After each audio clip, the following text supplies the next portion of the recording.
พี่น้องมาเมื่อนี้มาฟังคิวการแสดงหมอลำค่ำผุนรวมมีหมอลำเตยโสตายมวนคักมวนแน่ไปทางไหนเราสั่นคิดดุคิดดินคิดฝุ่นไงงองเตยคักเตยแน่ถือใจไว้สรุนค่ำผุนรวมมิตรคิวงานการแสดงเดือนเมษายนวันที่1บ้านตาลตำบลนาว่า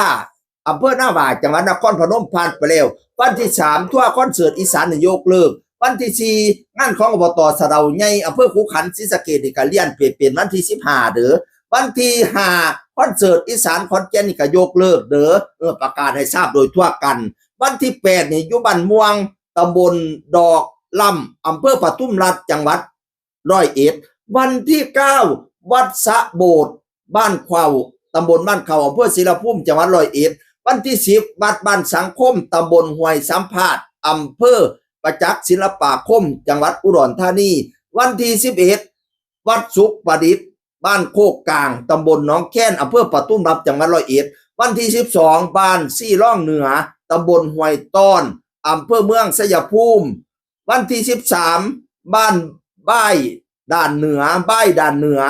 ตำบลพลงามอำเภอกรมราไสยจังหวัดกาฬสินธุ์วันที่14วัดอีสานบ้านอัดสมาดตำบลนาเพียงอำเภอชุมแพจังหวัดขอนแก่นวันที่15วัดสะเกลาดบ้านนาแก่ตำบลลุ่มลำซีอำเภอบ้านเขาจังหวัดชัยภูมิวันที่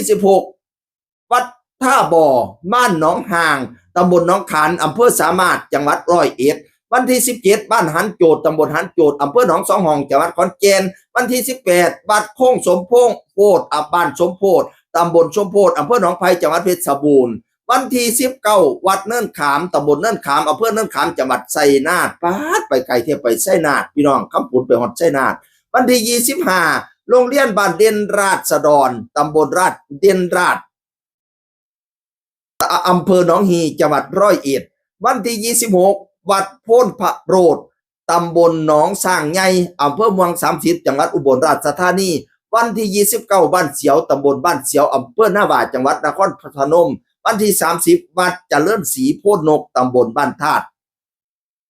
โอเปอร์แมนบ้านธาตุตำบลธาตุอำเภอเพี้ยนจังหวัดอุดรธานีพี่น้องเอ๋ยคิวงานการแสดงอุ่นหนาฟ้าข้างเนาะคำปุ่นกระได20กว่างานอยู่เดือนเมษากระไดหงเฮี้ยงเลี้ยงเหลี่ยมเด้อพระเอกคำปุ่นกับพระเอกหนึ่งพระราชชัยพระเอกในจิรวัตรนางเอกบาทปฐมมานั่นแล้วก็บอดดีมเนาะแล้วก็พระเอกเบสธิรวัตรเนาะแล้วก็อีหยังอีกก็โอ้หลายผู้หลายคนพี่น้องเอ๋ยนั่นละไปม่วนไปซื้อน้ำกันกับคำปุ่นรวมมิตรเด้อแจ้งคือคนเก่าเว้าสู่ฟังสวัสดีครับสวัสดีครับ